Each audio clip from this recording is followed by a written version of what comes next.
الحمدللہ وحدہ والصلاۃ والسلام علی من لا نبی بعد اما بعد۔ سوالات بے شمار ہیں اور تفصیلاً جواب کا وقت بھی نہیں ہے، مختصراً میں آپ کے سامنے آپ کے سوالوں کے جواب رکھ رہا ہوں۔ اس سوال کیا بھائی نے کہ ماسک پہن کر نماز پڑھ سکتے ہیں؟ جی ہاں، پڑھ سکتے ہیں۔ یہ بامر مجبوری، جب پچھلے دنوں کرونا کی وجہ سے ماسک لگانا ضروری ہوا تو پھر اس میں جو سعودی عرب کی فتاوی کمیٹی ہے اور اس طرح پاکستان کے اور ہندوستان کے جید علماء کرام ہیں، ان سب کا مشترکہ یہ فتویٰ آیا کہ یہ بامر مجبوری ہے، اگر کوئی ماسک لگا کے نماز پڑھتا ہے تو نماز انشاءاللہ ہو جائے گی۔ سوال ہے کہ زندہ کی طرف سے عمرہ کیا جا سکتا ہے یا نہیں؟ جی ہاں، کیا جا سکتا ہے۔ ابو داؤد کے اندر یہ حدیث موجود ہے، ایک شخص نے اللہ کے نبی صلی اللہ علیہ وسلم سے پوچھا، میرے والد زندہ ہیں، بوڑھے ہیں اور وہ حج اور عمرے کے لیے، وہاں ابو داؤد کے اندر باقاعدہ عمرے کے الفاظ بھی ہیں کہ وہ حج اور عمرے کے لیے نہیں آ سکتے، تو کیا میں ان کی طرف سے حج اور عمرہ کر سکتا ہوں؟ تو آپ نے فرمایا جی ہاں، تم اپنے والد کی طرف سے حج اور عمرہ کر سکتے ہو، لیکن اس کے لیے وہی شرط ہوگی کہ جو بھی کسی اور کی طرف سے حج اور عمرہ کرنے جائے گا اس نے پہلے اپنا حج اور عمرہ کیا ہوا ہو۔ ایک سوال ہے کہ اگر اہل حدیث کی مسجد قریب نہ ہو، بہت دور ہو، تو کیا دیوبندیوں کی مسجد میں ان کے پیچھے نماز پڑھ سکتے ہیں جماعت کے ساتھ؟ امام صحیح العقیدہ ہونا چاہیے، جس کے پیچھے آپ نماز پڑھ رہے ہیں اس کا اپنا عقیدہ درست ہو،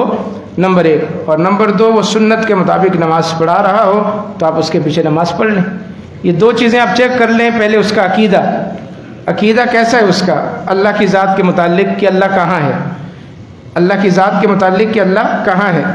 اور صوفیوں والا اس کا عقیدہ نہ ہو، اور دوسری بات یہ کہ جو طریقہ نماز کا ہے وہ سنت کے مطابق ہو کہ وہ رفع الیدین کے ساتھ سینے پر ہاتھ باندھ کے آمین بالجہر پکار کے نماز میں سورہ فاتحہ پڑھ کے نماز پڑھا رہا ہے تو آپ کی اس کے پیچھے نماز پڑھ لیں۔ اور اگر نہیں ہے اس طرح کہ اس کا عقیدہ درست نہیں ہے، اس کی نماز کا طریقہ درست نہیں ہے، تو پھر اپنی نماز ضائع نہ کریں، آپ اپنی الگ پڑھ لیں، اس میں انشاءاللہ آپ جو ہے وہ گناہگار نہیں ہوں گے۔ جیسا کہ ابھی آپ نے بیان کیا کہ اللہ تعالیٰ نے 50,000 سال پہلے قلم سے تقدیر لکھ دی، سوال یہ ہے کہ قلم سے تقدیر لکھنے کے بعد اس قلم کو اللہ نے توڑ دیا؟ یہ ایسی بات مشہور ہے اللہ نے قلم توڑ دیا، اللہ نے قلم نہیں توڑا، وہ قلم موجود ہے، اللہ نے اس کو توڑا نہیں۔ اگر قلم کو نہیں توڑا تو کیا آپ دعا سے تقدیر بدلے گی؟ جی ہاں، دعا سے تقدیر بدلے گی۔ لا يرد القضاء الا الدعاء، یہ دعا اللہ نے تقدیر میں ہی رکھی ہے۔ جب اللہ نے تقدیر لکھی تو اس تقدیر میں یہ بات بھی لکھ دی کہ میرا فلاں بندہ مجھ سے دعا کرے گا اور اس کی دعا کی بدولت اس سے یہ میں مصیبت ٹال دوں گا، یہ پریشانی ٹال دوں گا۔ تو دعا بھی اللہ نے تقدیر ہی میں لکھی ہے، اس لیے نبی اکرم صلی اللہ علیہ وسلم نے ہمیں دعا کرنے کا حکم دیا کہ اللہ سے بری موت کی پناہ مانگو، برے حالات سے پناہ مانگو، برے پڑوسی سے پناہ مانگو، برے ساتھی سے پناہ مانگو، بری بیوی سے پناہ مانگو۔ تو یہ ساری جو پناہیں مانگنے کا حکم دیا وہ اسی لیے کہ ہم اللہ سے دعا کریں گے اور ہماری تقدیر میں اللہ نے اگر کچھ برا لکھا ہوگا تو اللہ تبارک و تعالی ہماری دعا کی بدولت اس کو اچھائی سے بدل دے گا۔ ایک سوال ہے کہ اگر ہم امام صاحب کے پیچھے نماز پڑھ رہے ہیں اور ایک رکعت نکل گئی ہے، یعنی دوسری رکعت میں شامل ہوتے ہیں، تو جو پہلی رکعت نکلی ہے اسے کیسے مکمل کریں گے؟ اس میں 2 موقف ہیں، اس کو کہتے ہیں مسبوق، جس کی 1 رکعت 2 رکعت 3 رکعتیں نکل گئی ہیں، اب امام کے سلام پھیرنے کے بعد وہ اپنی نماز کیسے مکمل کرے گا؟ 2 موقف ہیں اور دونوں طرف دلائل ہیں۔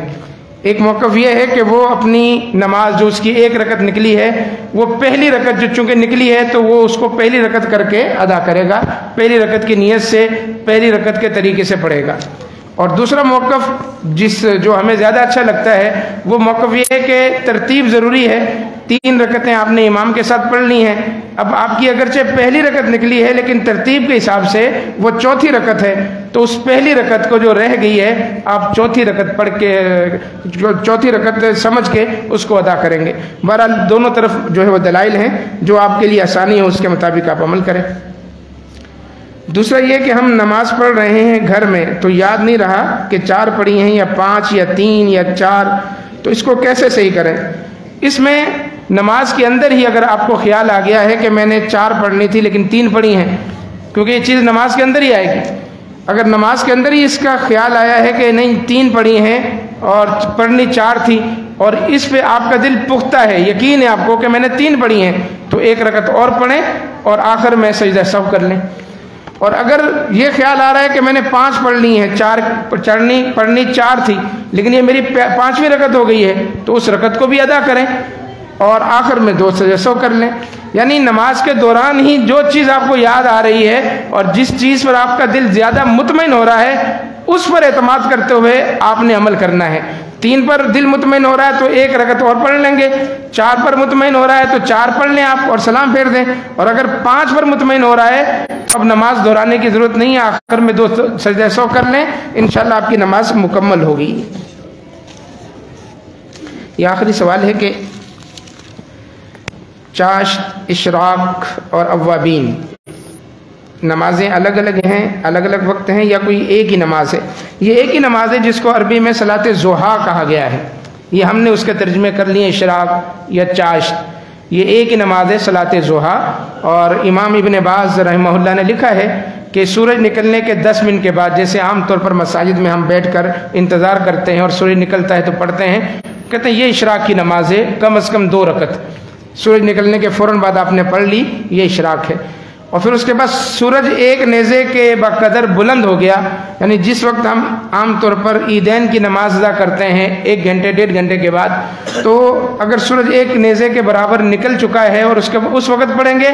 تو اب یہ چاشت کی نماز کہلائے گی۔ اور 8 رکعت اللہ کے نبی صلی اللہ علیہ وسلم سے اس موقع پر پڑھنا ثابت ہے، کم از کم 2 رکعت، زیادہ سے زیادہ 8 رکعت۔ اور پھر جب سورج اور اوپر آ گیا ہے اور اس کے اندر اتنی تپش پیدا ہوگی کہ اس نے ریت کو گرم کر دیا ہے، اور ریت گرم ہونے کی وجہ سے اونٹنیوں کے بچوں کے پاؤں جلتے ہیں، اس وقت کو اللہ کے نبی صلی اللہ علیہ وسلم نے صلاۃ اوابین کا وقت قرار دیا ہے کہ صلاۃ الاوابین حین ترمز الفصال، کہ جس وقت ریت گرم ہو جائے اور اونٹنی کے بچے اس ریت پر چلتے ہوئے تکلیف محسوس کریں، وہ اوابین کا وقت ہے۔ تو وہ بھی 2 سے 4 رکعت اور 8 رکعت آپ پڑھ سکتے ہیں۔ تو یہ عام طور پر صلاۃ ضحیٰ ہی ہے، وقت کا فرق ہے کہ آپ سورج نکلتے ہی پڑھیں گے تو یہ چاشت کی کہلائے گی، تھوڑا سا اشراق کی کہلائے گی، تھوڑا سا سورج اور بلند ہو گیا تو یہ چاشت کی کہلائے گی، اور مزید بلند ہو گیا تو یہ اوابین کی کہلائے گی۔ ہمارے ہاں عام طور پر احناف خاص طور پر مغرب اور عشاء کے درمیان اوابین کی نماز پڑھتے ہیں 6 رکعت، حالانکہ وہ کوئی نماز نہیں، اس موقع پر کوئی نماز پڑھنے کی الگ سے فضیلت نہیں آئی۔ اوابین کا وقت سورج کے ساتھ ہے، سورج غروب ہونے کے بعد اوابین کا کوئی وقت نہیں ہے۔ تو ساتھی وہی سوال کریں جو پیش آمدہ ہے، انشاءاللہ اپنے علم کی روشنی میں مختصراً اس کے جواب دیے جائیں گے۔ اللہ تعالی ہمیں قرآن و حدیث سمجھنے، عمل پیرا ہونے کی توفیق عطا فرمائے۔